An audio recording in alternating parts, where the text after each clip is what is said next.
अध्याय 23 विशेष आंखों का परीक्षण। एक किताब, 2 खरीदो 1 मुफ्त पाओ। केवल 2 अनावश्यक वस्तुओं के साथ अपने जीवन को अव्यवस्थित करने से क्यों रुके जब आप 1/3 मुफ्त में प्राप्त कर सकते हैं। अव्यवस्था की गारंटी। स्क्रैम। मैं मूर्ख बनने से इनकार करता हूँ। आप गुप्त रूप से मुझसे तीसरी अदृश्य वस्तु के लिए भुगतान करवाने की कोशिश कर रहे हैं।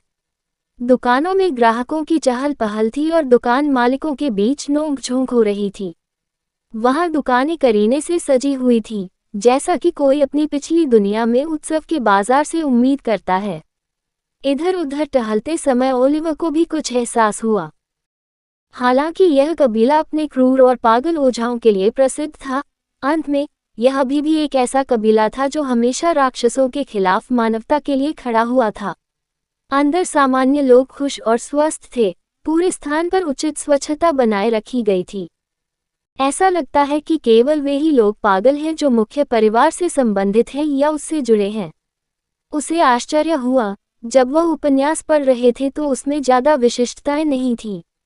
यह भी उल्लेख किया गया था कि मिस्टिक पर्च कबीला बेहद हिंसक, निर्दयी और अपने दुश्मनों के लिए क्रूर था, यहाँ तक कि वे मनुष्यों के बीच भी डरते थे। लेकिन कबीले के दिल में स्थित जीवंत बाजार को देखकर उसे अपने शब्दों पर संदेह हुआ पड़ा था। उन्होंने आह भरी और इस बात पर ध्यान केंद्रित किया कि उनकी यात्रा का उद्देश्य क्या था। अगले ही क्षण उसकी आंखें बदल गईं, एक रहस्यमय चमक उसकी बिल्लौर आंखों से गुजरी और धीरे धीरे अपना रंग किसी और चीज में बदल रही थी। ये हल्के हरे नीले रंग से प्रक्षालित बैंगनी रंग में परिवर्तित हो गया।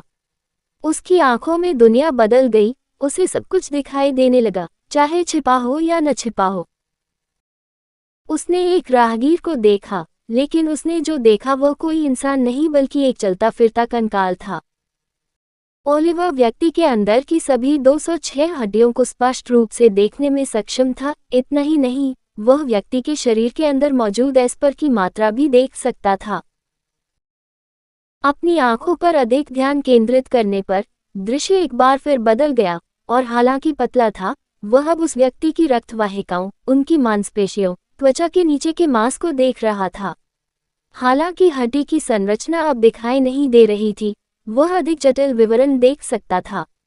ये शरीर में परतों की तरह था। मान लीजिए किसी व्यक्ति के परमाणु और सेलुलर संविधान को परत 0 माना जाता है, फिर इसके ऊपर कंकाल और ऊतक की परत आती है, जिसे परत 1 कहा जा सकता है। इसके ऊपर पेशीय और संवहनी परत होनी चाहिए जहां अंग, वाहिकाएं और मानव शरीर के अन्य प्रमुख अंग उसे दिखाई देने लगते हैं। उसने फिलहाल परत 0 को न देखने का फैसला किया क्योंकि उसे लगा कि आंखों का उपयोग करना काफी थका देने वाला है और उसके पास उनका उपयोग करने के लिए बहुत कुछ है, इसलिए उसने इसे धीमी गति से लिया। उसके पास विशेष आंखों को नियंत्रित करने के लिए पर्याप्त निपुणता और प्रशिक्षण नहीं था, इसलिए वह इस समय केवल समझौता कर सकता था और उन्हें मितव्ययिता से उपयोग कर सकता था। अभी के लिए उसने खुद को केवल तभी देखने तक सीमित रखा जब आवश्यक हो। उम्मीद है कि उसे परत 2 से अधिक गहराई का उपयोग करने की आवश्यकता नहीं होगी। ओह जवान आदमी, क्या तुम कुछ खरीदना चाहोगे? मैंने तुम्हें यहाँ कुछ देर से खड़े देखा था। जब उसने अपने बगल वाले आदमी की ओर देखा तो एक आवाज ने उसके विचारों को बाधित कर दिया।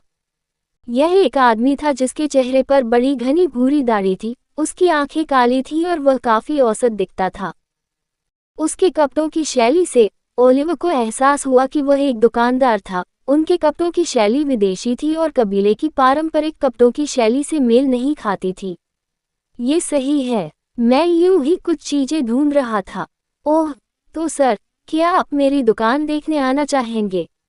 मेरे पास ओझाओं के लिए बहुत सारी अच्छी चीजें हैं।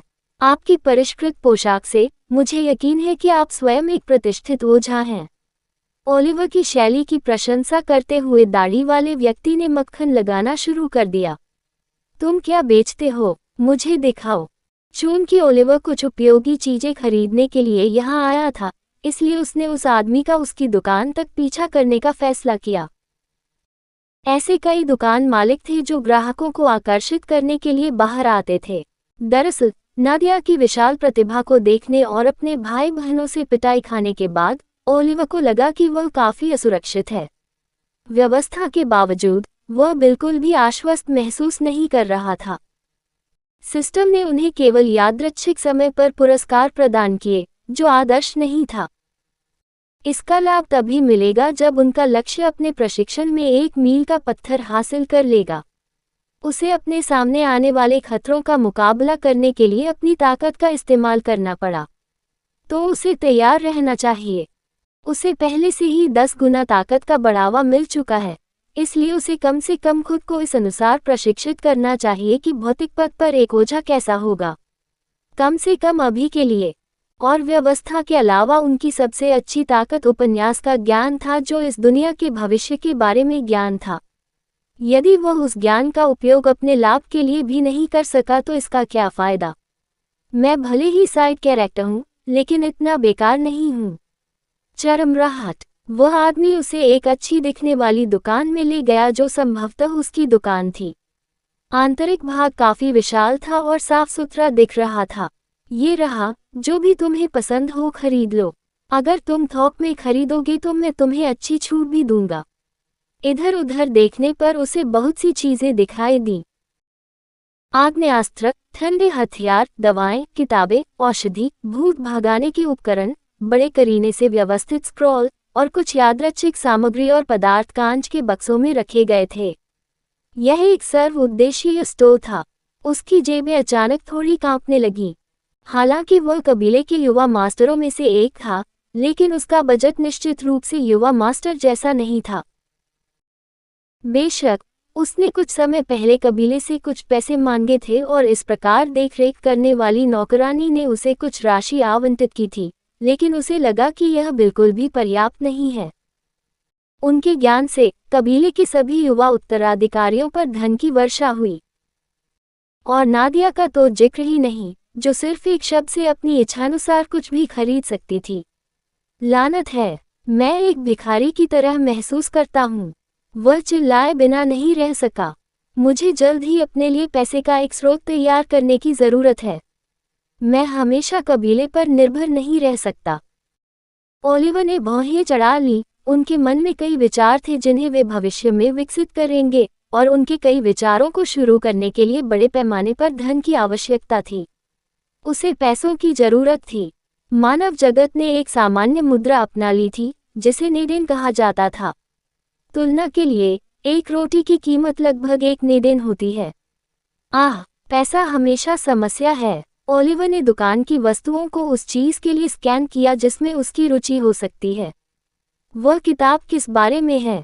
उसने अचानक भूरे रंग के कवर में बंद एक किताब की ओर इशारा किया। दुकान के मालिक ने गहरी निगाहों से देखा और बताया, वह किताब है। कहानी खत्म, अलविदा।